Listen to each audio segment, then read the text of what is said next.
નમસ્કાર દર્શક મિત્રો, પાવર પ્લે કાર્યક્રમમાં આપનું સ્વાગત છે ને આપ જોઈ રહ્યા છો વીઆર લાઈવ ન્યૂઝ ચેનલ. કેન્દ્રના નાણામંત્રી નિર્મલા સીતારામન ઘણા વખતથી એમ કહેતા હતા કે આ વખતનું બજેટ સદીનું અત્યંત અલગ પ્રકારનું બજેટ હશે, અદ્વિતીય બજેટ હશે. કયા એંગલથી અદ્વિતીય છે હજુ સુધી સમજાવ્યું નથી. બજેટ રજૂ થયાના કલાકો પછી પણ એ સમજવા માટેની એક પત્રકાર તરીકેની મથામણ ચાલુ છે. બજેટમાં ઘણી બધી અપેક્ષાઓ હતી ને ખાસ કરીને કોરોનાની કળ વળી રહી છે અને દેશના અર્થતંત્રને ગતિમાં મૂકવાનું છે, ત્યારે ખર્ચ વધારવા ઉપર, જાહેર ખર્ચ વધારવા ઉપર સરકાર કઈ રીતે ભાર મૂકશે તેના ઉપર મીટ મંડાયેલી હતી. એ પણ મીટ મંડાયેલી હતી કે જે આર્થિક અસમાનતાનો દોર વધતો જાય છે, જે ગરીબ અને સામાન્ય પરિવારનો લોકોને આવક ઘટતી જાય છે અને બીજી બાજુ શ્રીમંતોની આવકમાં જબરદસ્ત ઉછાળો, 35% જેટલો ઉછાળો આવે છે. મુકેશ અંબાણી કોરોનામાં પણ 35% એની આવક વધારી શકે છે. તો એ સંજોગોમાં આ ગેપ ઓછો કરવા માટે શું કરવું જોઈએ તેના પર પણ નજર મંડાયેલી હતી. ફિસ્કલ ડેફિસિટ વધતી જાય છે એ સૌથી મોટું ચિંતાનું કારણ છે અને ઘણી બધી રાહતો આજની મહિલાઓ માટે, આજના યુવા વર્ગ માટે આપવામાં આવશે એવી ધારણાઓ સાવ પોકળ સાબિત થઈ. ત્યારે આ ચર્ચા આજે પાવર પ્લે કાર્યક્રમમાં ખાસ રાખવામાં આવી છે અને નિષ્ણાતો પાસેથી તેમનો મત જાણવા માટેની કોશિશ કરીશું. અને એ નિષ્ણાતોમાં આજે આપણી સાથે ઉપસ્થિત છે ભારતીય જનતા પાર્ટીના વરિષ્ઠ નેતા ડોક્ટર કમલેશ જોશીપુરા આપણી સાથે જોડાઈ ગયા છે. આપણી સાથે ભારતીય જનતા પાર્ટી તરફથી ચાર્ટર્ડ એકાઉન્ટન્ટ પલકભાઈ પાવાગઢી પણ જોડાઈ ગયા છે અને તેઓ એમના એક સીએ તરીકેના ઇનપુટ્સ આપણી સમક્ષ રજૂ કરશે. આપણી સાથે કોંગ્રેસ પક્ષના નેતા, પ્રવક્તા એવા આપણી મેહુલભાઈ પટેલ પણ જોડાયા છે, તેમનું પણ આપણે સ્વાગત કરીએ છીએ. સિનિયર વરિષ્ઠ પત્રકાર દિલીપભાઈ ગોહિલ એ પણ પોતાના ઇનપુટ્સ આ મંચ ઉપરથી રજૂ કરશે, આ પ્લેટફોર્મ પરથી રજૂ કરશે. એ જ રીતે જામનગરથી આપણી સાથે જોડાયા છે નિખિલભાઈ ભટ્ટ અને તેઓ આપણને એક પત્રકાર, બિઝનેસ પત્રકાર હોવાના નાતે તેનો એક્સે આજના બજેટનું રિએક્શન આપણને આપવાની કોશિશ કરશે, આપણને આપશે. સૌથી પહેલા ડોક્ટર કમલેશભાઈ જોશીપુરાને પૂછીશ, 100 સિટી સ્માર્ટ બનાવવાની વાતો અગાઉના બજેટમાં કરવામાં આવી હતી, એનો કોઈ ઉલ્લેખ આજના બજેટમાં નથી. કમલેશભાઈ, બીજું કે સદીનું આ અદ્વિતીય બજેટ નિર્મલા સીતારામને કહ્યું, મને કોઈ એંગલ દેખાયો નથી, આપને કયો એંગલ દેખાય છે? આપની દ્રષ્ટિએ આ બજેટની મૂલવણી આપ કરી શકો છો, પણ બહુ લાંબો સમય લેવાના બદલે બધા જ મળેલા દરેકને અમારી વિનંતી છે કે એમની વાત બહુ સારી રીતે, સ્પષ્ટ રીતે, ક્લેરિટી સાથે, હું વચ્ચે અટકાવીશ પણ નહીં અને હું રજૂ કરવા માટે વિનંતી કરું છું. હું વચ્ચે અટકાવીશ તો કન્ટિન્યુટી તૂટે છે, એટલે હું એમને વચ્ચેથી રોકીશ પણ નહીં. કમલેશભાઈ, આપ આપની વાતને, કેમ કે એક વરિષ્ઠ નેતા છે ભાજપના. મારું પરિચયમાં ડોક્ટર કમલેશ જોશીપુરા નહીં, ડોક્ટર કમલેશ રાજગોર. એટલે સોરી, ડોક્ટર રાજગોર. હા, ડોક્ટર કમલેશ રાજગોર. સોરી. હા, કઈ વાંધો નહીં. છેલ્લા કેટલાય દાયકાઓથી, હું એવું માનું છું કે 10 દાયકાઓથી, છેલ્લા 100 વર્ષની અંદર કોઈ પણ, અને ભારત આઝાદ થયો, આઝાદી પછી સૌથી વધારે કપરોકાર સંકટનો સમય જો આવ્યો હોય ભારત માટે અને વિશ્વ માટે, તો એ સૌથી વધારે ખરાબ સમય છે એ કોરોનાનો કાળ. અને કોરોના કાળ પછી આ પેપરલેસ જે પહેલું બજેટ રજૂ કર્યું, એ ચોક્કસ હું એવું માનું છું કે કોરોના કાળની અંદર જે અર્થતંત્રને ટકાવી રાખવાની વાત હતી, ભલભલું લોકોના જેમ કહેવાય ને હાજા ગગડી જાય અર્થતંત્રની બાબતમાં, એવો વિષય હતો. ત્યારે આ અર્થતંત્રને પકડી રાખી, એને ગાડી પાટા ઉપર લાવી અને ધીમે ધીમે ફરીથી નવું બજેટ રજૂ કરવું, એ જ અદ્વિતીય બજેટ કહી શકાય. કદાચ આપની દ્રષ્ટિએ જે પણ હોય, આ બજેટની અંદર દરેક પાસાઓનું વર્ણન કરવામાં આવ્યું છે. રાજકીય દ્રષ્ટિએ ભારતીય જનતા પાર્ટી હોય કે સામે કોઈ બીજી રાજકીય વિરોધ પક્ષ હોય, તો ચોક્કસ ટીકા ટિપ્પણીને આ રીતે થવાનું છે. પરંતુ ન્યુટ્રલ સવારથી સાંજ સુધી હું સતત જે ચર્ચા જોતો આવ્યો છું, લોકો વાત કરી રહ્યા છે, એમાં હું ખાસ જે રાજકીય વિશ્લેષકો પણ નથી, એવા ન્યુટ્રલ માણસો જે કોઈ ફિલ્ડમાં, કોઈ માર્કેટિંગમાં હોય, કોઈ વેપારી મંડળમાં હોય, કોઈ સ્ટોક માર્કેટમાં હોય, તો એ બધાએ જેવી રીતે મને કીધું છે એ રીતે સૌથી પહેલા ઘણા લોકો એવું કીધું છે કે ગ્રીન વેલકમ, આ બજેટને ગ્રીન વેલકમ શબ્દ આપ્યો. બીજું, ઘણા લોકો પેલા રેસની સ્પર્ધામાં વાત કરતા હોય માર્ક્સ આપવાની, તો 10 માંથી 10, 10 માંથી 10, આ રીતે બી આ બજેટને પ્રોત્સાહિત કર્યું છે. એટલું નહીં, જે રેન્કિંગ પદ્ધતિમાં જે માનતા હોય એ AAA+, અને AAA, એટલે આ રીતે પણ લોકોએ પ્રોત્સાહિત કર્યું છે. અને સેક્ટર શેર માર્કેટની દ્રષ્ટિએ અત્યારે જે જોઈએ છીએ આપણે, જે શેર માર્કેટ ઊંચું આવી રહ્યું છે, એક બેરોમીટર હોય છે, અને આ બેરોમીટર બી અત્યારે દર્શાવે છે કે સામાન્ય રીતે જે પ્રજાની અપેક્ષા હતી કે કોરોના પછી ટેક્સ અને બોજો ખૂબ જ વધારે પ્રમાણમાં વધશે અને પ્રજાને આર્થિક રીતે ખૂબ જ આ ટેક્સના સ્લેબમાં વધારો આવીને નુકસાન થાય એવી વાત થશે, પરંતુ એવું થયું નથી. એટલે દરેક દ્રષ્ટિએ આ બજેટ એકદમ સમ્યક રીતે અને સારી રીતે બહાર પાડ્યું છે નાણામંત્રીશ્રી સાથે બીજા લોકોએ ભલે અભિનંદન આપ્યા, અમે પણ અભિનંદન આપીશું. એટલે તમને એમ લાગે કે ભારતીય જનતા પાર્ટીના તમે પ્રવક્તા છો એટલે ચોક્કસ તમે એમના વખાણ કરશો, પરંતુ MSME જે રોજગારી ક્ષેત્ર વધારવાની વાત હતી, એમાં 15,500 કરોડનું અત્યારે જે બજેટ કાઢ્યું છે. પબ્લિક હેલ્થ શેલ્ટરની અંદર જે બે ક્ષેત્ર એવા છે કે જેમાં સૌથી વધારે જો બજેટની ફાળવણી કરવામાં આવે તો ચોક્કસ રોજગારીની તકો હવે આવનારા દિવસોમાં વધવાની છે.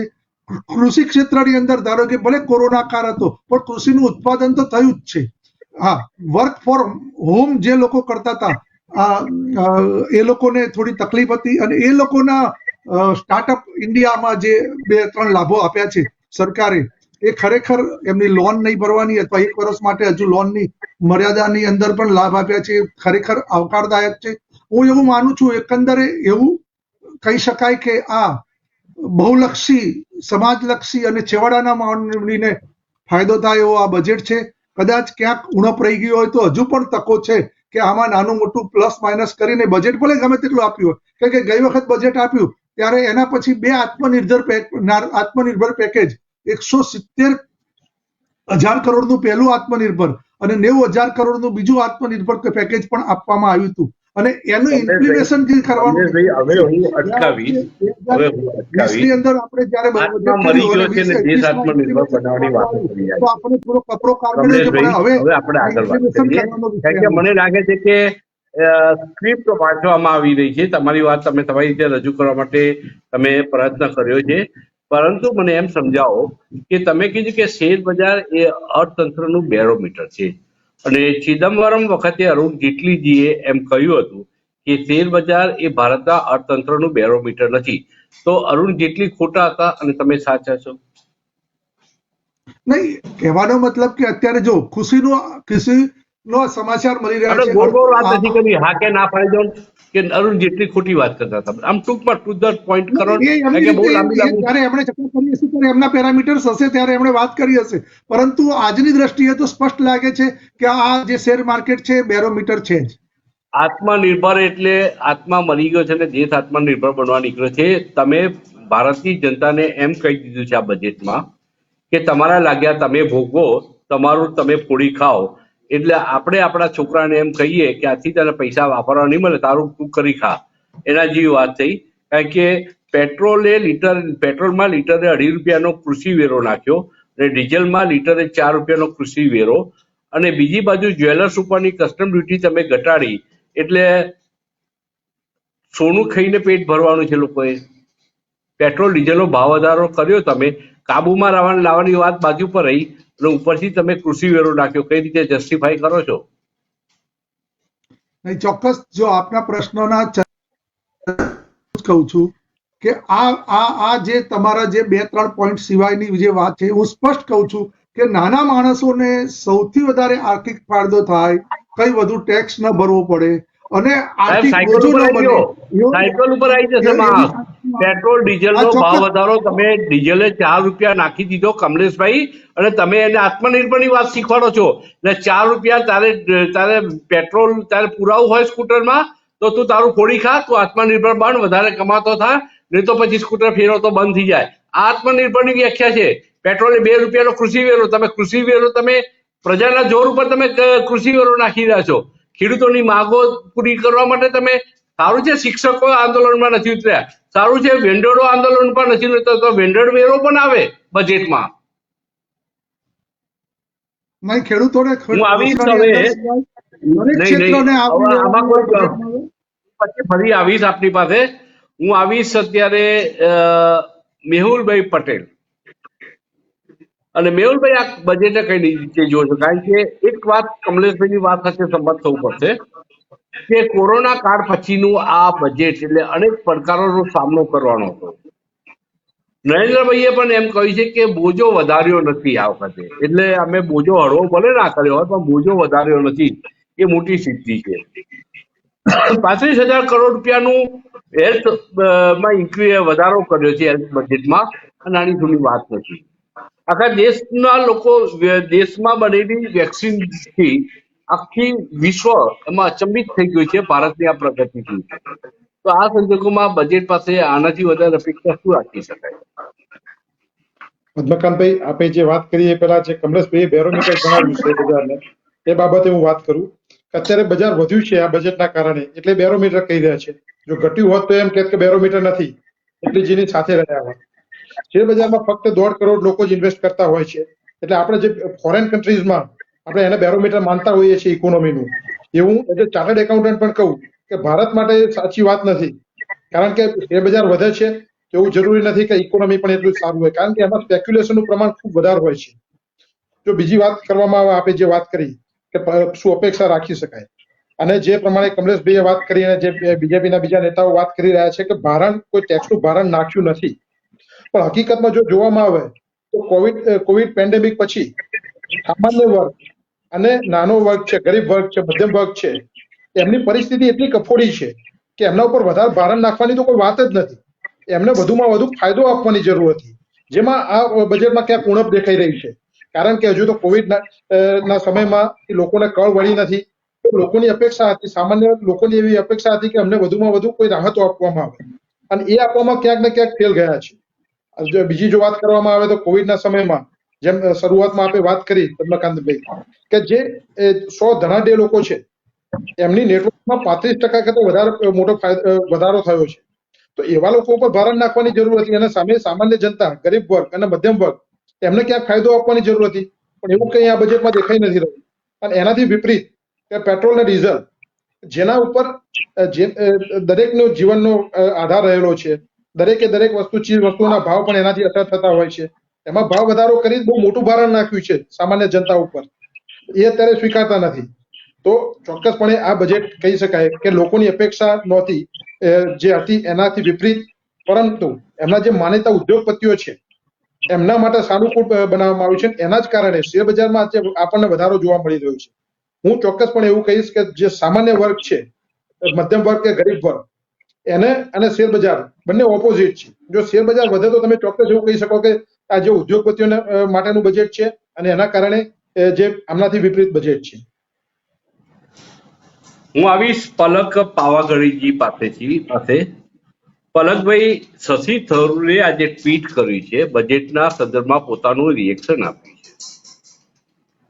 શશી થરૂરે એમ કીધું કે મને આ સરકાર નું બજેટ જોઈને મને ગેરેજ વાળો મિકેનિક યાદ આવે છે, જે મને સમજાવી રહ્યો છે કે તમારી ગાડીની બ્રેક હું રિપેર કરી શકતો નથી, એટલે હોર્નનો અવાજ હું વધારી દઉં છું. એક સીએ તરીકે આપનું શું માનવું છે આ બજેટ અંગે?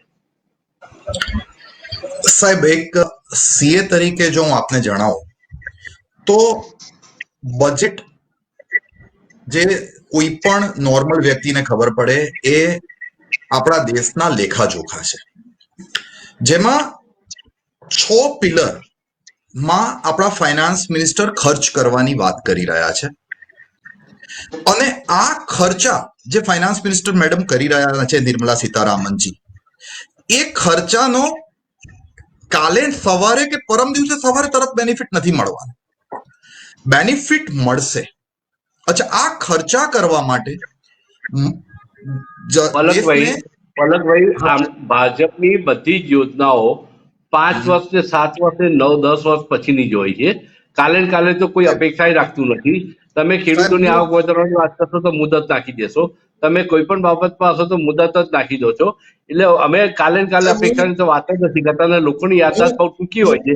એટલે તમે કરેલો વાયદો ભૂલી જાય છે પ્રજા. સાહેબ, હું ઇમ્પ્લિમેન્ટેશનની વાત કરું આપને, અને મારા સીએ ફિલ્ડની વાત કરું અને ગવર્મેન્ટની વાત કરું.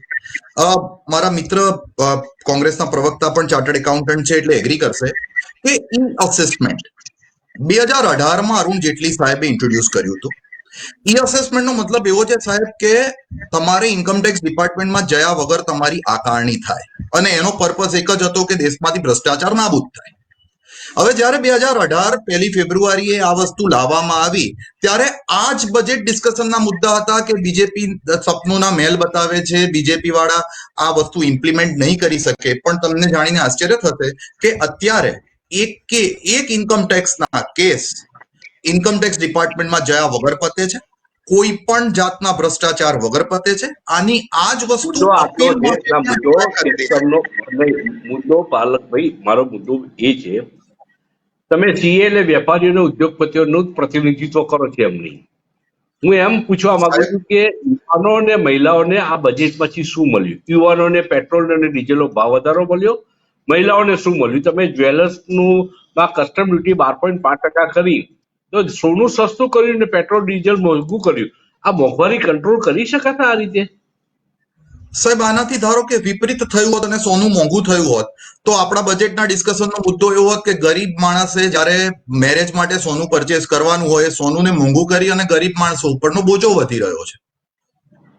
તો કેવું છે કે હું 100 મુદ્દા જેમ હતું એમ રાખવું હતું ને, એની ડ્યુટી ઘટાડવાની જરૂર નથી. મારો મુદ્દો એ હતો 12.5% નથી કરવાની, ઘટાડવાની જરૂર ન વધારવાની જરૂર છે. પણ પેટ્રોલ ડીઝલ ઉપર 2.5 રૂપિયા અને ડીઝલમાં 4 રૂપિયા, એને જસ્ટિફાય કેવી રીતે કરશો? મહિલાઓ માટે શું થયું આમાં આ બજેટમાં?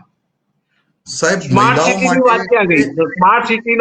સ્માર્ટ સિટીના નામે સીસીટીવી ફીટ કરીને લોકોને ઈ મેમો આપવાનો ધંધો શરૂ કર્યો છે.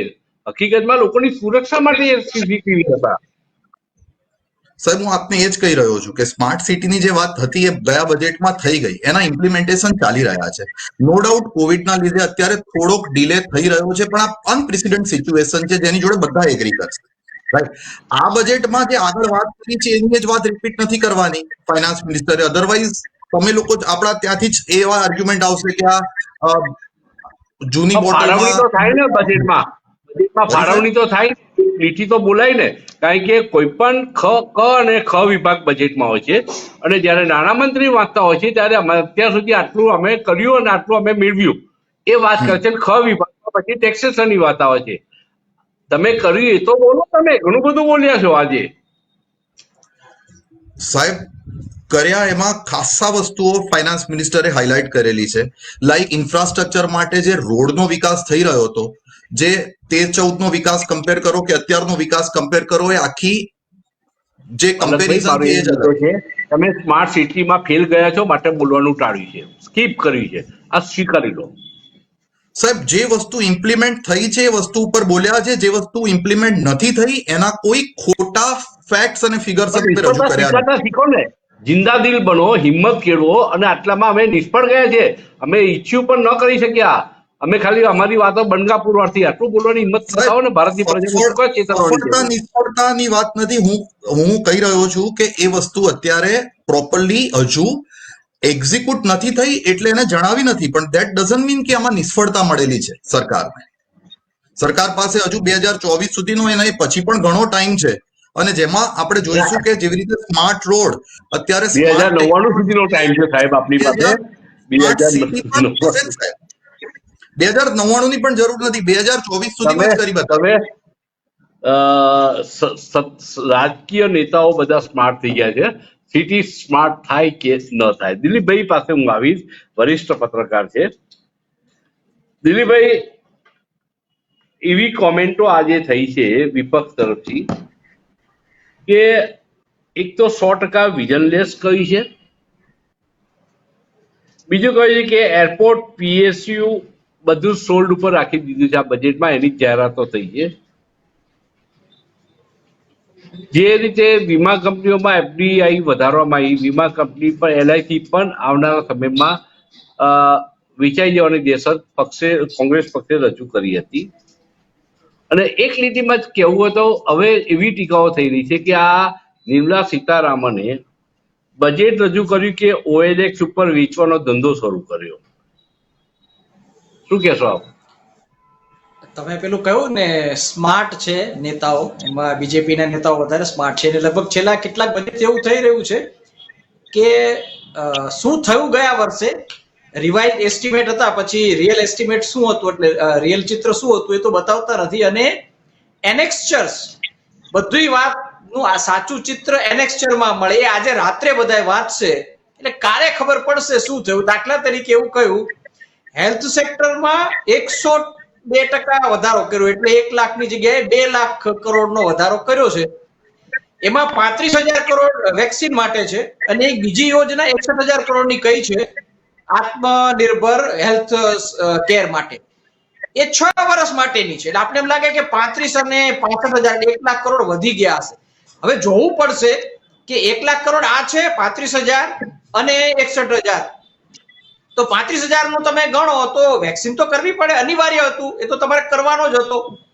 અને 61,000 જે છે એ 6 વર્ષે વાપરવાના છે, એટલે આ વર્ષે તો 10,000 જ કરોડ વાપરવાના છે. એટલે તમે જયારે એનેક્સ્ચરમાં જઈને રિયલ આંકડા જુઓ ત્યારે તમને ચિત્ર ખબર પડે કે બજેટ તો છે પણ હવે એ તો 6 વર્ષે વપરાવાનું છે, એટલે 60,000 કરોડ નહીં 10,000 કરોડ જ છે.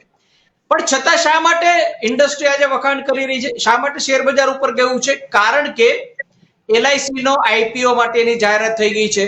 IDBI છે એની માલિકી LIC ની છે, એટલે એકવાર LIC નું ખાનગીકરણ થઈ જાય એટલે IDBI પ્રાઇવેટ કરી શકાશે. બીજી 2 બેંકોને પ્રાઇવેટ કરીશું એવું કહ્યું છે. આ બધા પગલા એવા છે કે જેને કારણે પ્રાઇવેટાઇઝેશન વધશે, એવી જાહેરાતને કારણે ઇન્ડસ્ટ્રીમાંથી એનો પોઝિટિવ રિસ્પોન્સ આવ્યો છે. એના કરતા મને લાગે છે એક વસ્તુ જે કહી છે એ ઉદ્યોગો સમજી ગયા છે, લોકો નથી સમજ્યા. 80,000 કરોડના ખર્ચે ડેડિકેટેડ ફ્રેટ કોરિડોર બનાવી રહ્યા છે આપણે, દિલ્હીથી નાવા સેવા પોર્ટ મુંબઈનું અને આ બાજુ પંજાબથી બંગાળ સુધીનું. એનો હિસ્સો વેચી નાખીશું. એકવાર સરકાર 80,000 કરોડ ખર્ચશે અને તૈયાર કરશે આ કોરિડોર, પછી એનો હિસ્સો વેચી દઈશું. અત્યારથી કહી દીધું છે. નીતિન ગડકરી બહુ ઝડપથી બનાવી રહ્યા છે હાઈવે, એની ના નહીં, બહુ સ્પીડથી કામ કરે છે, પણ એ જે લાખો કરોડોના ખર્ચે હાઈવે બની જશે એનો હિસ્સો પ્રાઇવેટ કંપનીને અમે વેચી દઈશું, ઓલરેડી કહી દીધું છે. આ ખુશી એની છે. અને જે પેલી સેસ નથી નાખ્યું એવું તમે વાત કર્યું, પણ તમે એનો શરૂઆતમાં બહુ સારો ઉલ્લેખ કરી દીધો. 2.5 રૂપિયા પેટ્રોલમાં અને 4 રૂપિયા ડીઝલમાં વધી ગયા છે, હવે ક્યારેય ઘટશે નહીં. હવે ઘટશે ભાવ, દાખલા તરીકે ક્રૂડના, એ પણ નથી ઘટવાના, ઘટશે તો એનો લાભ મળવાનો નથી. એક્સાઇઝ જે વધારી હતી એ ઘટાડીને એની જગ્યાએ 6.5 નાખી દીધા છે, એટલે બહુ જ નાખ્યો છે.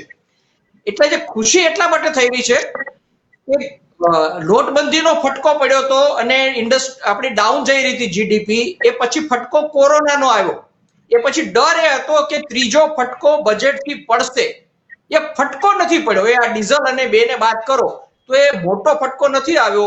એને કારણે ઇન્ડસ્ટ્રી વાળા, મોટા ઉદ્યોગપતિઓ, ઉચ્ચ મધ્ય વર્ગના લોકો રાજી છે. કારણ કે આજે સમય હતો સુપર રિચ ટેક્સ લેવાનો, આજે સમય હતો વેલ્થ ટેક્સ લેવાનો, આજે સમય હતો કમસે કમ 2 વર્ષ માટે કોર્પોરેટ ટેક્સમાં આપેલા 1.5 લાખ કરોડ પાછા લઈ લેવાનો. ઝટકો જે 35% જેની કમાણી વધી છે એ લોકોને ઝટકો આપવાનો તો એને નથી આપ્યો, એટલે એ ખુશ થયા છે, વખાણ કરી રહ્યા છે. કારણ કે વખાણ કરવા માટે ખેડૂત કે ગરીબ માણસ કે રોજમદાર નથી આવવાનો.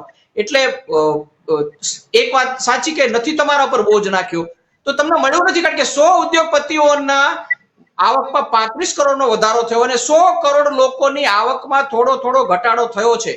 એમને એક પણ પૈસાની રાહત આ બજેટમાં મળી નથી. ઉદ્યોગપતિઓને ઝટકો નથી મળ્યો એટલે બધા ખુશ થઈ રહ્યા છે. આ એક વાસ્તવિક ચિત્ર છે. અને બાકીના જે આંકડા રમત હંમેશા બીજા દિવસે બહાર આવે છે, કારણ કે જે કંઈ હોય છે એનેક્સ્ચરમાં હોય છે. એનેક્સ્ચર વાંચશું એટલે આપણને સાચું ચિત્ર જાણવા મળશે. હા, બિઝનેસ જર્નાલિસ્ટ તરીકે નિખિલ ભટ્ટનું નામ ખૂબ જાણે છે. નિખિલભાઈ જામનગરથી આપણી સાથે જોડાયા છે. નિખિલભાઈ, આજે એક ચેમ્બર ઓફ કોમર્સના વગદાર પ્રતિનિધિ સાથે બજેટ બાદ મેં ટેલિફોનિક વાતચીત કરી. એમનું અ, જે રીતે બધી મીડિયાને એમને પોતાના રિએક્શન આપ્યા એ જોતા મેં એમને પૂછ્યું, મેં કહ્યું સાહેબ તમને બજેટ આટલું સુંદર લાગ્યું, મને સમજાવવાનું કઈ રીતે સુંદર છે. તો એમને એમ કહેવાનું હતું, કહેવાનો ભાવાર્થ હતો કે ભાઈ અમારે આરતી ઉતાર્યા સિવાય, સરકારની આરતી ઉતાર્યા સિવાય છૂટકો નથી. તો અમને બોલાવીને રિમાન્ડ હોમમાં નાખવામાં આવે છે, અમારા રિમાન્ડ લેવામાં આવે છે. આ લાચારી ને આ મજબૂરી. જે રીતે દિલીપભાઈએ વાત કરી કે અમુક લોકો અમુક વર્ગ ખુશ થયો છે કેમ કે એમને એની પાછળની બિટવીન ધ લાઇન્સમાં છુપાયેલી મલાઈ દેખાઈ ગઈ છે. કોમન મેનને તો પેટ્રોલમાં 2.5 રૂપિયાનો લીટર ભાવ વધારો અને ડીઝલમાં લીટર ભાવ વધારો મળ્યો છે, એને કશું મળ્યું નથી. એક બિઝનેસ પત્રકાર તરીકે શેરબજારમાં ઉછાળાને પણ આપ કઈ રીતે જુઓ છો એ સ્પષ્ટ કરશો. પદ્મકાંતભાઈ, સૌપ્રથમ તો થેન્ક યુ વેરી મચ. મને મિત્રો પલકભાઈ અને કમલેશ બંનેને એક જ વાત છે કે આજે જે રીતે એપ્રિસિએશન મળી રહ્યું છે સર, તમારે જે રીતે આપણે બધા લોકો કહીએ છીએ કે ભાઈ સર્વાંગી લક્ષી બજેટ છે, બરોબર, તો એનું ક્રિટિસાઇઝ પણ થશે અને ક્રિટિસાઇઝમ જે થશે તો એની આપણે વાસ્તવિકતાઓને સ્વીકારવી રહી. જે ટેકની અંદર દર વર્ષે કોઈ પણ જાતનો બદલાવ આ વર્ષે ન કરીને પર્સનને જે તકલીફ અનુભવી રહ્યો છે, તો આપણે એવું કહી શકીએ કે સેલેરાઇડ પર્સનને આમાં અવોઇડ કરી નાખ્યા છે. આપણે એવું કોઈ ગણતર કોઈ સેલેરાઇડ પર્સન અહીંયા હોવા જોઈએ, બિઝનેસમેન જ હોવા જોઈએ એવું આપણે વિચારી રહ્યા છીએ. મહિલાઓ માટે કોઈ પણ જાતનું સશક્તિ આપણે જે વાતો કરીએ છીએ 100% મહિલા સશક્તિકરણ જરૂરી છે, કરવામાં આવે એ પણ એમને કોઈ આર્થિક રીતે કોઈ પણ બેનિફિટ આપવામાં આવ્યો નથી. છેલ્લા 6 માં જે સરકારે બજેટ રજૂ કર્યું એની અંદર મારા હિસાબે 3 થી 4 વખત શેર બજારની અંદર નોંધાયા છે. આજે જે રીતે શેર બજાર આવ્યું છે એની પાછળ છેલ્લા 2 ત્યાં વિદેશી સંસ્થાઓની વેચ અવિરતપણે દરરોજ 700 થી 800 કડાકા નોંધાવી અને થતી હતી. એ જે ઉપરનો ઐતિહાસિક નોંધાવી 50,000 ની સપાટી કુદાવી જશે. આ 50,000 ની સપાટી કુદાવીને હજુ સુધી નાનો રોકાણકાર ₹1 કમાઈ શક્યો નથી. 50,000 થી જે નફારૂપી વેચાક્ષિત હતી એ આવી ગઈ. આજે બજેટના કોઈ એફઆઈ વેચવા આવેલી નથી અને સ્થાનિક ફંડો એટલે કે એલઆઈસી, તો એલઆઈસી નો આઈપીઓ બહાર આવશે. આજે આપણે લીધું અને બજેટને વધવા અથવા ઘટવા માટે કોઈ પણ એક કારણ હોય, એમાંનું આ એક કારણ હતું કે એલઆઈસી નો આઈપીઓ છે અને આ આઈપીઓ ના કારણે બજાર ફૂલ તેજીની અંદર રંગાઈ ગયું. હવે વાત કરીએ આપણે એક નાનકડા પીએસયુ છે. ગયા વખતે આપણે વાત કરી હતી કે પી ની અંદર 2.1 લાખ કરોડનો લક્ષ્યાંક હતો આપણો, આપણે સિદ્ધ થઈ ગયા, બરોબર. છતાં આપણે ભારત અર્થ વગેરે કંપનીઓનું આપણે ડિસઇન્વેસ્ટમેન્ટ કન્ટિન્યુ કરશું, એટલે આપણા લક્ષ્ય પૂરા નથી થતા અને સામે આપણા અને આપણી યોજનાઓ વધતી જાય છે. તો આના માટે અમને લોકોને આપનાની જરૂર છે કે હવે પછી આ છે કે જેનાથી નાનો રોકાણકાર, મધ્ય વર્ગનો રોકાણકાર પર્સન ખુશ રહી શકે. બરાબર. હલો, આપનો અવાજ નથી આવતો. હા, બોલો. બસ હવે આવ્યો, બોલો. હા, એટલે અત્યારના એક જે માર્ગદર્શનની જરૂર છે ખરેખર તમારા લેવલથી, તો એ પલક અને કમલેશભાઈ આપ જણાવો કે સેલેરાઇડ પર્સન આ બજેટથી ફાયદો શું? તો બિઝનેસમેન છે નહીં ભાઈ, આપણે લોકો તો એક નોકરિયાત માણસ કહેવાય, બરોબર. કૃષિ નાખવામાં પેટ્રોલ અને ડીઝલ ઉપર એનાથી મોંઘવારી વધશે કે સામાન્ય રીતે સામાન્ય માણસ એવું કહે છે કે આ કૃષિ સેસ નાખવાથી વધશે. નો ડાઉટ સરકારે એવી સ્પષ્ટતા છે કે આ કંપનીઓ ભોગવશે, પરંતુ કંપનીઓ વચ્ચે ઓછે અંશે તો એ ગ્રાહકો ઉપર છે. તો આ જે ગ્રાહક વર્ગ છે, નોકરિયાત છે, એને કોઈ જાતનો આ બજેટની અંદર બેનિફિટ આપવામાં આવ્યો છે, એની સ્પષ્ટતા તમે કરો. હું ડોક્ટર કમલેશભાઈ રાજગોર પાસે આવીશ. કમલેશભાઈ, મેં હમણાં મારા એક સવાલમાં મેં કોમેન્ટ કરી, પૂર્વગ્રહ વગરની છે, તટસ્થ છે, એક પત્રકાર તરીકે મારો ઓબ્ઝર્વેશન બાદ મેં કરી છે.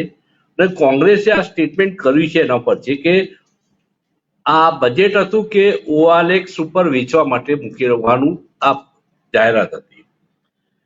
60,074 કરોડ રૂપિયા એર ઇન્ડિયા ઉપર અત્યારે દેવું છે અને એ વેચવા માટે 2020માં બોલાવી હતી, પરંતુ કોઈ ખરીદવા વાળું આવ્યું નહીં. 23 PSU વેચવામાં હવે આવી રહ્યા છે. પોર્ટ, વીમો, રેલવે, ડિફેન્સ, સ્ટીલ, બેંક બધું જ વેચવા કાઢ્યું છે. જેને તમે કોંગ્રેસને ગાળો દો છો એ કોંગ્રેસ આ બધું મૂકીને ગઈ છે, એ હવે વેચવા કાઢ્યું છે તમે. અને બજેટમાં એમ પણ ઉલ્લેખ કરવામાં આવે છે કે સરકારી કંપનીઓ પોતાની વધારાની જમીન વેચી શકશે. એટલે ખરીદવાની વાત બાજુ પર રહી, બધું વેચવા માટે કાઢ્યું છે. શું કહેશો આપ? પેલા તો જે થોડો આગળની જે ચર્ચા કરી કે સેલેરી પર્સન માટેની જે વાત આ બજેટમાં છે, તો ગયા વખતના બજેટમાં સેલેરી પર્સન માટે મેક્સિમમ લાભ આપી દીધા હતા. આ વર્ષે લાભ લેવાનો તો વિષય જ નથી. કોરોના કપરાકાળની અંદર આપણે ટકાવી રાખવાનો જ વિષય હતો. મહિલાઓ માટેની વાત કરી તો મહિલાઓ રાત્રે વધુ કામ કરી શકે અને સુરક્ષા પૂરું પાડે એનું પણ આ બજેટની અંદર તજવીજ થઈ ગયેલી છે. આપણે જે પ્રાઇવેટાઇઝેશનની વાત કરી કે વેચવા કાઢ્યું, મને એ શબ્દ સાથે સખત વિરોધ છે કે વેચવા કાઢ્યું નહીં, વેચવા નથી કાઢ્યું, પ્રાઇવેટાઇઝેશન કર્યું છે. તમે બીજા દ્રષ્ટિકોણથી જો શું વેચવા કાઢ્યું એટલે ભારતની અંદરથી જઈ બહાર જઈને બહારના દેશોની અંદર જતું રહેવાનું છે, તો આપણે બહાર આપણી જે પ્રોપર્ટી છે એ જતી રહે છે. હા, સરકારનું પ્રાઇવેટાઇઝેશન થવાનું છે. એટલે તમારી કેપેસિટી નથી ચલાવવાની, તમારી ક્ષમતા નથી. કમલેશભાઈ, તમને ચલાવતા આવડતું નથી, તમારી કેપેસિટી નથી, તમારી અનાવરત પૂરી પડી જાય છે એટલે વેચવા કાઢી છે. જેમ ભાઈએ કીધું, તમે ક્રિટિસાઇઝ કરો છો તો અમે લોકો સાંભળવા તૈયાર છીએ અને અમે સ્વીકારવા પણ તૈયાર છીએ, કદાચ જે બી શબ્દોમાં કહેજો. પણ એ શબ્દોને તમે વેચવાનું અને પ્રાઇવેટાઇઝેશનનું આ આખો ડિફરન્સ લોકોએ બી સમજવો જોઈએ.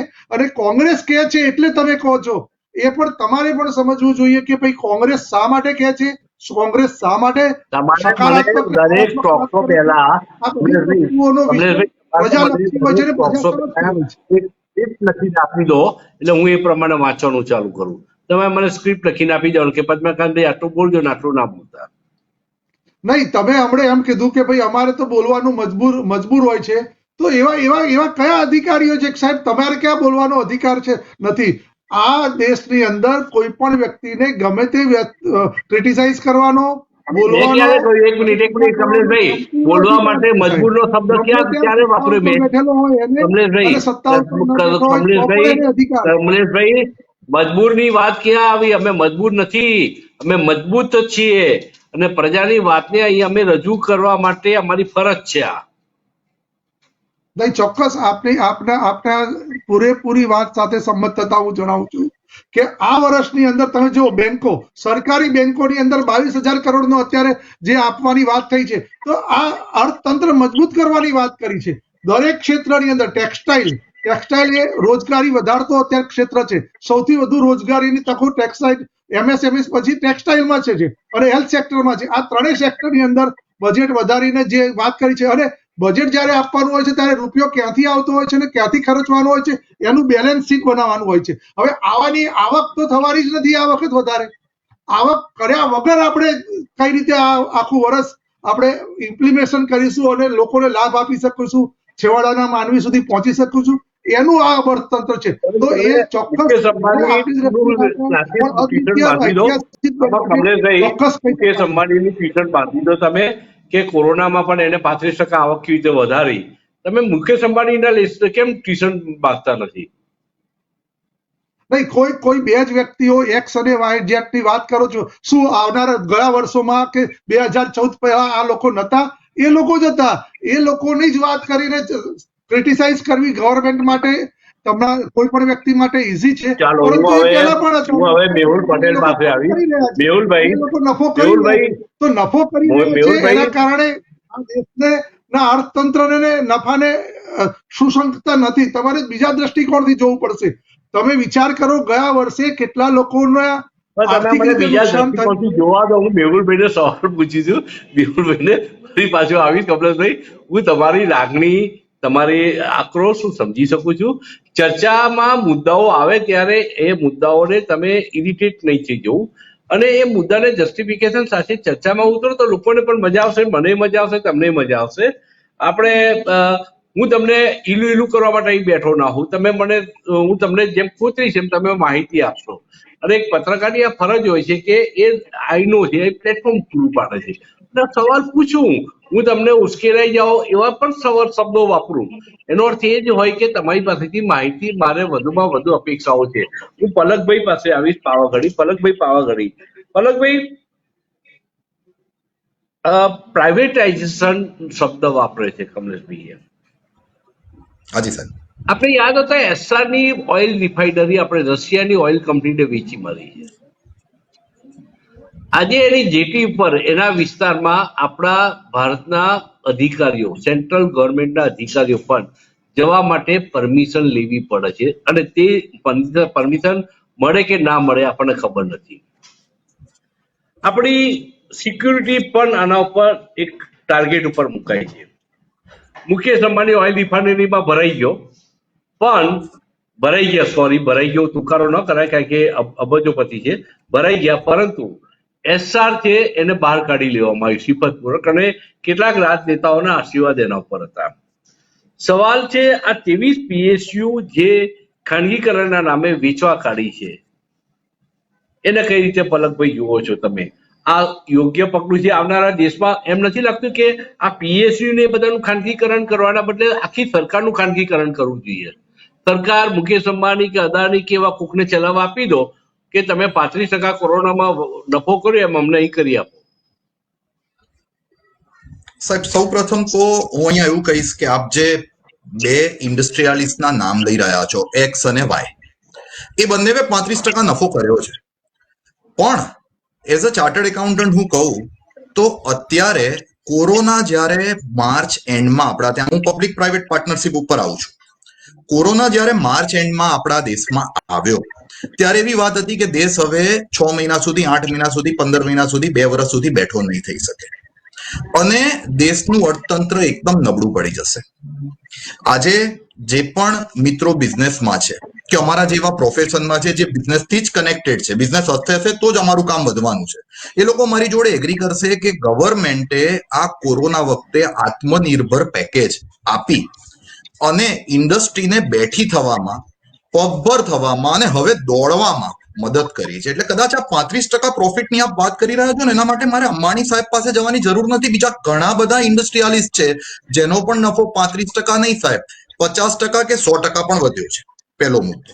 બીજો મુદ્દો, આપ જે વાત કરો છો કે પ્રાઇવેટાઇઝેશન કે ડિસઇન્વેસ્ટમેન્ટ, સરકાર ડિસઇન્વેસ્ટ ના થાય સાહેબ. સરકાર ડિસઇન્વેસ્ટ થવાનો સવાલ નથી, પણ સરકારના જે પબ્લિક સેક્ટર અન્ડરટેકિંગ છે એ ડિસઇન્વેસ્ટ કરવા સરકાર પાસે એનો રાઈટ છે. અને કદાચ સાહેબ આપ જોશો તો ઘણી બધી ડેવલપ્ડ કન્ટ્રીમાં જે પ્રથા ચાલી રહી છે એને જ આપણે અડોપ્ટ કરી રહ્યા છે. એ ડિસઇન્વેસ્ટમેન્ટ નો મતલબ, જો કોઈકે એવું કીધું હોય કે હું OLX ઉપર આને વેચી રહ્યો છું, તો કદાચ નમ્રતાપૂર્વક હું એમને કહીશ કે હું આનાથી બિલકુલ સંમત નથી, કારણ કે OLX નું પ્લેટફોર્મ અને PSU નું ડિસઇન્વેસ્ટમેન્ટને તમે કોઈ દિવસ કમ્પેર જ ના કરી શકો સાહેબ. There is no comparison between the two. એટલે જો કોઈએ આવું ટ્વીટ કર્યું હોય કે કોઈ આવો શબ્દ પ્રયોગ કર્યો હોય તો હું નમ્રતાપૂર્વક એનો વિરોધ કરું છું સાહેબ, કે આ માન્ય જ નથી. અચ્છા, આપે સ્ટાર્ટ કર્યું હતું શશી થરૂરજીના ટ્વીટ ઉપર, મિકેનિક જે બ્રેક રિપેર નથી કરી શકતો તો હોર્ન મોટેથી વધારી રહ્યો છે. હું આમાં એક જ વસ્તુ કહીશ કે અત્યારે જે બ્રેક ફેલ થઈ છે એ કદાચ અનપ્રેસિડન્ટ બ્રેક ફેલ હતી, એ બ્રેકને પણ અમે રિપેર કરી જ શકીશું, પણ જ્યાં સુધી બ્રેક નથી રિપેર થઈ ત્યાં સુધી તો સાહેબ સતીશ તરૂરજીને પણ હું નમ્રતાપૂર્વક કહીશ કે હોર્ન મારીને જ કામ ચલાવવું પડે છે. પલકભાઈ, આપની નમ્રતા અને આપની જે ઉદારતા, જે રીતે આપ વાત કરી રહ્યા છો, તો એક સીએ તરીકે આપની વાતને અમે સિરિયસલી જ લઈએ છીએ. અમે આપનું એ વાતની તમારી દલીલોને અમે ખૂબ શાંતિથી સાંભળી.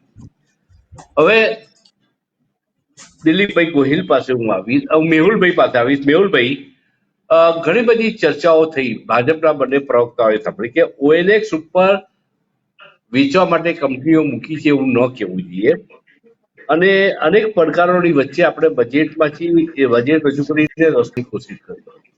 તો મેહુલભાઈ, 35,000, હા, PM કેર ફંડની રકમ કેટલી છે હજુ સુધી જાણવા નથી મળતું, RTIમાં પણ નથી જાણવા મળ્યું. પણ PM કેર ફંડમાંનો ઉપયોગ આ વેક્સિનમાં થશે કે કેમ, અથવા 35,000 કરોડ રૂપિયામાં જે હેલ્થ બજેટ આવી છે એમાં એનો ભાગ બનશે કે કેમ, આની કોઈ ચર્ચાઓ નથી. પણ છતાં એક વસ્તુ જાણવી છે કે ફિસ્કલ ડેફિસિટ 9.5% પહોંચી છે, એને કઈ રીતે જુએ છે? હું પદ્મકાંતભાઈ આપના પ્રશ્નનો જવાબ આપું એ પહેલા જે મારા ભાજપના મિત્રોએ જે કહ્યું એના માટે ખાલી એકાદ મિનિટ લઈશ કે કમલેશભાઈએ પહેલા તો કહ્યું કે ગયા બજેટમાં સેલરાઇઝ પર્સનોને ઘણો ફાયદો આપવામાં આવ્યો હતો. કદાચ એ ફરીથી બજેટ જોઈ લેશે તો કોઈ પ્રકારનો ફાયદો ફક્ત એક આભાસ ઉભો કરવામાં આવ્યો હતો કે એમનો ફાયદો થાય છે. કારણ કે જો તમારે લોઅર ટેક્સ સ્લેબનો ફાયદો લેવો હોય તો તમારે ડિડક્શન જતા કરવાના હતા. તો ગયા બજેટમાં પણ કોઈ ફાયદો આપવામાં નહોતો આવ્યો, અને એના કારણે જ આ વખતે લોકોને એવી અપેક્ષા હતી કે છેલ્લા 3 વર્ષથી કોઈ એવો મેજર ફાયદો નથી મળ્યો, તો આ વખતે ફાયદો મળશે. બીજું એમણે જે વેચવા કાઢ્યો શબ્દ ઉપર કહ્યું, તો હું એવું કહીશ કે PSUની અત્યારે માલિકી 138 કરોડ લોકોની છે, જે પછી જૂજ લોકોની રહેશે. જ્યારે માલિકી ફેરબદલ થતી હોય ત્યારે એમાં વેચવા શબ્દને એમાં કોઈ ખોટો નથી, કારણ કે અત્યારે જે માલિકો છે ભવિષ્યમાં માલિકો નહીં રહે. તો એ બાબત પણ હું એમ કહીશ કે વેચવા કાઢ્યો શબ્દ જ સાચો છે. બીજું એમણે જે અત્યારે કહ્યું કે આ વખતે કોઈ આવકો નથી એ થતી, એના કારણે જે બેલેન્સ કરવાની વાત કરી, તો તમે જોયું હશે કે GST એમાં 120 લાખ કરોડનો જે અત્યારે હાલ આવક થઈ રહી છે. બીજું તમે જોયું હશે કે પેટ્રોલના ભાવ ગયા વર્ષમાં નેગેટિવ થયા હતા, તો એ વખતે પણ જે એનો ફાયદો મળવાનો હતો લોકોને આપવાના બદલે સરકારે પોતાના ખિસ્સામાં રાખ્યું છે. તો સરકારે આવક નથી થઈ એટલા માટે આ વખતે કોઈ ફાયદા નથી આપે, એ વાત જ તદ્દન ખોટી કરી રહ્યા છે. બીજું પલકભાઈએ જે વાત કરી કે 35% નેટવર્કમાં વધારો થયો છે, તો મને એવું કદાચ લાગી રહ્યું છે કે આત્મનિર્ભર પેકેજની એમણે વાત કરી 20 લાખ કરોડની, એ કદાચ એવું તો નથી ને કે બારોબાર એમના ખિસ્સામાં ગયા હોય અને એના કારણે 35% એમની નેટવર્કમાં વધારો થયો હોય. બીજી વાત નેટવર્ક ડેવલપ કન્ટ્રીની વાત છે, તો ડેવલપ કન્ટ્રીમાં અને ભારતમાં બહુ મોટો ફરક છે. આપણે એમના જે કઈ પ્લાન છે એમનું ડાયરેક્ટલી ઇમ્પ્લિમેન્ટેશન ઇન્ડિયામાં ના કરી શકીએ. ચોક્કસપણે અમુક કન્ટ્રી જે છે કે કેપિટલિસ્ટ કન્ટ્રી, એમાં 100% પ્રાઇવેટાઇઝેશન હોય છે. પણ આપણે એ ખાસ જોવાની જરૂર છે કે આપણા જે વ્યક્તિઓ છે, આપણા હજુ ઘણા લોકો ગરીબી રેખા નીચે જીવી રહ્યા છે, એમનું કોઈ પણ પ્રકારનું શોષણ ના થાય એટલા માટે ગવર્મેન્ટનો કંટ્રોલ હોય એ ખાસ જરૂરી બાબત છે. બીજું PM કેર ફંડની વાત આપણે જે કરી, હવે જો કોંગ્રેસે તો એના સમયમાં ઘણા બધા રોગો સામેની વેક્સિન રસી ફ્રી ઓફ આપી હતી લોકોને. હવે જોઈએ છીએ કે આ સરકાર એ PM કેર ફંડનો કે પછી અત્યારે જે 35,000 કરોડ એમણે કર્યા છે એનાઉન્સ, એનો ફાયદો વેક્સિન ફ્રી આપી શકે છે કે કેમ? પરંતુ મેહુલભાઈ, કોઈ પણ વ્યક્તિના જીવનમાં રોટી, કપડા और મકાન ત્રણનું બહુ મહત્વ હોય છે. PM આવાસ યોજના હેઠળ મકાનો ગરીબોને જે આપવામાં આવી રહ્યા છે એ વાતથી આપ વાકેફ હતો. સાવ આપણે બાયસ પણ ન થવું જોઈએ. વિપક્ષમાં બેઠા હોઈએ તો પણ જે સારી વસ્તુ છે એમાં પીઠ થાબડતા શીખવી પડે. રોટીની વાત આવે તો 80 કરોડ ભારતીયોને રેશનની દુકાનો પરથી મફત અનાજ સરકારે આપી છે. આ કોરોના કાળમાં, આ લોકડાઉનના સમયમાં એ નાની સૂની ઘટના હતી. મકાન અને કપડાની વાત આવે તો બહારથી આવતા વસ્ત્રો ઉપર કસ્ટમ ડ્યુટી વધારી દેવામાં આવી છે, જેથી આત્મનિર્ભર ભારત બની શકે, ભારતમાં ટેક્સટાઇલ ઇન્ડસ્ટ્રી ફૂલે ફાલે, ભારતના કપડાની ડિમાન્ડ ભારતમાં થાય એ માટેનો આ પ્રયાસ છે. આ ત્રણ વાત સાથે તમે સમજશો? આમાં જે આ બજેટમાં મને એક સારી જે એક વાત લાગી, કદાચ હું એવું કહીશ કે વન નેશન વન રાશનની જે આપણે વાત કરી છે, કોઈ પણ જગ્યાએ તમે કારણ કે ખાસ પ્રવાસી એ જે કામદારો હોય છે એ હવે ગમે ત્યાંથી જે એમનું પોતાનું રાશન લઈ શકશે. એક વાત સારી છે. બીજું જે આપણે અનાજની વાત કરી તો સાથે સાથે લોકડાઉનમાં આપણે એ પણ જોયું હશે કે લોકોને ફેસિલિટી આપવામાં કે પોતાના ઘરે જવામાં લોકો ફસાઈ ગયા હતા, એમને પણ કોઈ પણ પ્રકારનો ફાયદો આપ્યો સાહેબ, નથી. એ વાત મારો મુદ્દો આ છે, 80 કરોડ લોકોને એનું પેટનો ખાડો પૂરવા માટે અનાજ સરકાર રેશનની દુકાનેથી આપે. કમસે કમ આપણે એપ્રિશિએટ કરવું તો જોઈએ. ટીકા આપણે સરકારની કરીએ જ છે, ખૂબ કરીએ છીએ. મેં હમણાં OLX ઉપરનો દાખલો આપ્યો, પણ જે સારી વસ્તુ છે એનો તો સ્વીકાર કરીએ આપણે. પદ્મકાંતભાઈ, એક કેવું અનાજ આપ્યું, કારણ કે મારે જે અમુક જેની સાથે વાત થઈ હતી તો એમાં સડેલું અનાજ એમને પણ આપવામાં આવ્યું હતું. હા, ચોક્કસ. અને એ વખતે જે પરિસ્થિતિ હતી એ પ્રમાણે સરકારે જે ક્યાંક એમને છૂટો છવાયો બનાવ બન્યો છે મેહુલભાઈ, ક્યાંક એવું છૂટો છવાયો બન્યો છે. આટલો મોટા દેશમાં આટલું બધું અનાજનું વિતરણ કરતા હોઈએ તો આ પ્રકારની ઘટના બની જતી હોય છે. પણ ઓવરઓલ જે કેટલાય લોકોને હું પણ મળું છું પત્રકાર તરીકે, તે એમને રેશનની દુકાનેથી અનાજ મળ્યું છે. જેને મળ્યું છે 100% સારી વાત છે. એ વખતે જે પરિસ્થિતિ ઊભી થઈ હતી અને કે PM જેમાં આવાસ યોજના હેઠળ મકાનો મળે છે સાહેબ, કોઈ લાગવક નહીં, કશું જ નહીં. જે રીતે ડ્રો થાય છે ડ્રો સિસ્ટમથી મકાનો મળે છે. જે ગરીબના ઘરને કદી એનું સપનું હોય છે એ ક્યારે ઘર પોતાનું ઘર બનાવી શકે, એને ઘરની ચાવીઓ હાથમાં આપવામાં આવે છે. આ વાત નથી સારી. આપ જે કહી રહ્યા છો કે જે ટાર્ગેટ મૂકવામાં આવ્યો હતો PM આવાસ યોજનાનો, એના કરતા ઘણા ઓછા મકાન બની રહ્યા છે. કોંગ્રેસના સમયમાં પણ એ વખતે મકાન સાહેબ, PM કોરોના આવાસ હતો, તમે યોજનાથી કોરોના હતો બનાવવામાં એ તો સ્વીકારો. અને જુઓ, કોરોનામાં તમને મજૂરો સરકાર જ ન મળતા હોય. એવું નથી. જો એવું હોત તો આ જે મોટા મોટા ગોડાઉન બન્યા, જેમ રફાલ ડીલ થવાની હતી એના પહેલા જે પ્રમાણે જે અનિલ અંબાણીની કંપની ફ્લોટ થઈ હતી, એવી રીતે જ આ જે ખેડૂતના વિરોધીના કાયદા આવવાના હતા એના પહેલા જ મોટા મોટા સાયલો અને મોટા મોટા ગોડાઉન બન્યા. તો જો મજૂર નતા મળતા, જ્યારે પદ્મકાંતભાઈ તમે ને હું આપણે ઘરમાં દિલીપભાઈ, બેઠેલા હતા એ વખતે કેટલાય વરિષ્ઠ પત્રકાર એરપોર્ટો દિલીપભાઈ વેચાઈ ગયા પાસે હું છે. આવી. એટલે એવું આ નથી કે બજેટને તમે લોકડાઉનમાં 10 માંથી કેટલા માર્ક આપો છો? અને બીજું કે આ બજેટમાં કઈ વસ્તુ તમને ગમી કે સારી લાગી?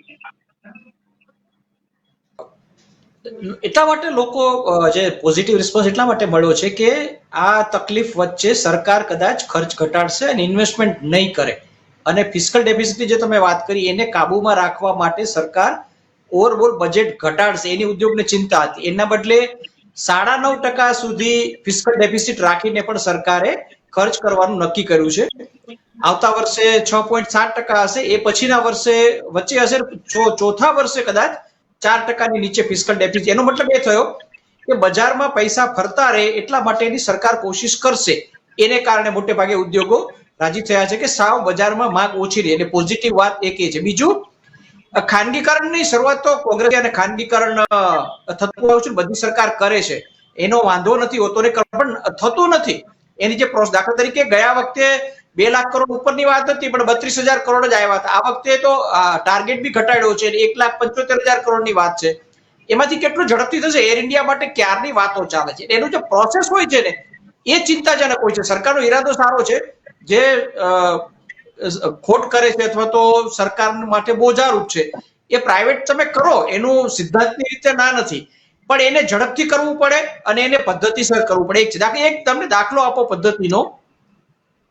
કપાસ ઉપર અત્યારે આયાત ઘટાડી અને આયાત વધારી, એટલે કપાસ તો ઓલરેડી ખેડૂતો વેચી ચૂક્યા છે, એ કઈ ફાયદો થાય એ વેપારીને થશે. હવે સરકારનો ઈરાદો ઓવરઓલ સારો હતો કે કપાસમાં ફાયદો થાય, પણ તમે ક્યારે નિર્ણય કર્યો જ્યારે ખેડૂતો પાસેથી કપાસ ઓલરેડી વેચો છે, કાં તો યાન કંપનીઓ પાસે છે તો વેપારીઓ પાસે છે. એટલે પગલું સારું, પણ એ વેપારીની દ્રષ્ટિએ સારું છે, ખેડૂતની દ્રષ્ટિએ સારું નથી. એટલે તમે કોઈ એક યોજના કરો, એ ક્યારે કરો છો, કઈ રીતે કરો છો, એવો. દાખલા તરીકે મેં વાત કરી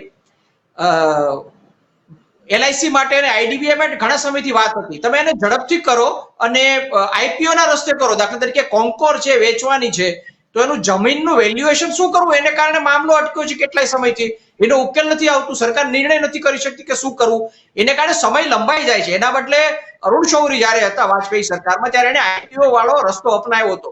તમે આખી કંપની, સરકારી કંપની ઉદ્યોગપતિને આપી દો, એના કરતા IPO લાવો, લોકોના હાથમાં શેર જશે. એટલે LIC ને IPO લાવવાની વાત કરી છે, સારું છે. બીજું એક જે પગલું કર્યું છે, બેન્કિંગમાં અત્યારે બહુ મુશ્કેલી છે, સરકાર છુપાવીને રાખી રહી છે, એનપીએ બહુ બધી છે. એટલે હવે જે 20,000 કરોડની વાત કરી ને કમલેશભાઈ, એ એકચ્યુઅલી કોઈ બેંકને સીધા નથી આપવાના, એક એસેટ મેનેજમેન્ટ કંપની તૈયાર થશે એના માટે આ પૈસા ખર્ચાશે. એટલે હવે બેંકોની જે બી એનપીએ હશે એ એનપીએ હવે બેંકોમાંથી કાઢીને આ એસેટ મેનેજમેન્ટ કંપનીમાં તમારે નાખી દેવાની છે, એટલે એનો ઉકેલ ઝડપથી લાવે. ફરી એકવાર ઈરાદો સારો છે, કારણ કે બેંક છે એ ઉકેલ લાવવામાં બહુ સમય લાગે છે, અને કોઈને તમે બેંકરપ્સીનો કાયદો પણ છે, પણ બેંકરપ્સીના કાયદા પ્રમાણે કંપનીને તમે બેંકરપ્ટ જાહેર કરો અને એની વસૂલી કરવાની પ્રોસેસમાં સમય લાગે છે, અને બેંકે પોતાનું કામ તો કરવાનું હોય છે. એટલે એની પાછળનો ઈરાદો છે કે એક એસેટ મેનેજમેન્ટ કંપની છે, એમાં બેંકોની એસેટ છે, જ્યારે એવું લાગે કે એનપીએ થઈ રહી છે તો એને એ એસેટ મેનેજમેન્ટ કંપનીમાં આપી દેવાનું, એ ઉકેલ લાવે. વિચારની રીતે આ સારો વિચાર છે, એનો સારી રીતે ઉકેલ આવે તો જે મોડું થાય છે અને પૈસા વસૂલ કરવા માટેની વેલ્યુએશન ઘટી જાય છે, ન ઘટે. સમયસર તમે કોઈ દેવાળું કાઢેલી કંપનીને વેચી નાખો તો તમને ઓછું નુકસાન થાય અને શક્ય એટલા વધારે પૈસા પાછા આવે. એટલે જે જાહેરાતો થઈ છે એના ઈરાદાને કારણે પોઝિટિવ રિસ્પોન્સ મળ્યો છે, પણ વર્ષ પૂરું થાય પદ્મકાંતભાઈ ત્યારે આપણે જોઈએ છીએ કે ઇમ્પ્લિમેન્ટેશનમાં નથી થતું, પછી મુશ્કેલી એ થાય છે. એટલે અત્યારે બધાએ એને સારી રીતે વખાણ્યું છે, કારણ કે કેટલાક ઈરાદા સારી રીતે વ્યક્ત પણ થયા છે, પણ સરકારે એટલી જ ઝડપથી આ બધા યોજનાને અમલમાં મૂકવા માટે ગંભીરતાથી પ્રયાસો કરવા પડશે. નિખિલભાઈ પાસે આવી. નિખિલભાઈ, બેંકોને એનપીએ ઘટાડવા માટે માસ્ટર પ્લાન આ બજેટમાં તમને દેખાયો, અથવા તો શું પગલા દેખાયા આપને? બેંકોનું એનપીએ જે અત્યારના હાલના કે જે થઈ રહ્યું છે, ઉદ્યોગપતિઓ દેશ જતા રહ્યા છે, એ લોકોને પાછા લઈ આવવાની જે પ્રોસિજર છે એ અતિ ધીમી અને સ્લો મોશનમાંથી ચાલી રહી છે. સરકારે એક્ટિવ થઈ અને એક્શન અને રિએક્શન, તો રિએક્શનની પરવા આવી અને એનપીએ માં સપોર્ટ કરીને બેન્કિંગ સેક્ટરને આગળ લઈ જવો જોઈએ. ડિસઇન્વેસ્ટ મતલબ એવો થયો છે કે ડિસઇન્વેસ્ટમેન્ટ તો એક જેને કહેવાય કે જરૂરિયાત નથી પણ જરૂરિયાત કરવામાં આવી રહી છે. આજે કેટલા સેક્ટર એવા છે કે જેની અંદર એક્ટિવ જે સ્પેશિયલ કેટેગરીના લોકો છે એ લોકોને તમે સોંપી દો, બહુ સારું ડિસઇન્વેસ્ટમેન્ટ ને બદલે એક યુરું કરી રાખશે. બીપીએસસી ના ડિસઇન્વેસ્ટ ચાલે છે સામે અલગ અલગ કંપનીઓના, તો એને બદલે સરકારે ખરેખર બેંકોને અને પીએસયુ સેક્ટરને પોતાના લેવલથી, પોતાના માધ્યમથી, સરકારના માધ્યમથી, પ્રાઇવેટિઝમના પોતાના માધ્યમથી એને એક સોલ્યુશનના રસ્તે લાવવી પડે. ટૂંકમાં એટલું કહી શકાય કે બજેટ અંગેની જે ચર્ચાઓ આજે આપણે કરીએ છીએ એ પ્રથમ નજરે દેખાયેલી દરખાસ્તોના આધારે આપણે ચર્ચા કરી છે, અને અત્યારે ચર્ચા થઈ છે એ અંતિમ બ્રહ્મ સત્ય છે એમ માની ન લેવાય. એનેક્સર જોવું પડશે. તે દિલીપભાઈએ વાત કરી હતી એ બહુ અગત્યની વાત હતી, કારણ કે સામાન્ય રીતે નેક્સ્ટ ડે બધા સાચી વાતો ધીરે ધીરે અભ્યાસ બાદ બધી બહાર આવતી હોય છે, પરંતુ રૂપિયો ક્યાંથી આવશે ક્યાંથી જશે એની ચિંતા ભારતની તમામ પ્રજાને છે, અને માટે બજેટ ઉપર ચર્ચા બજેટ રજૂ થતું હોય ત્યારે પણ શરૂ થઈ જાય છે.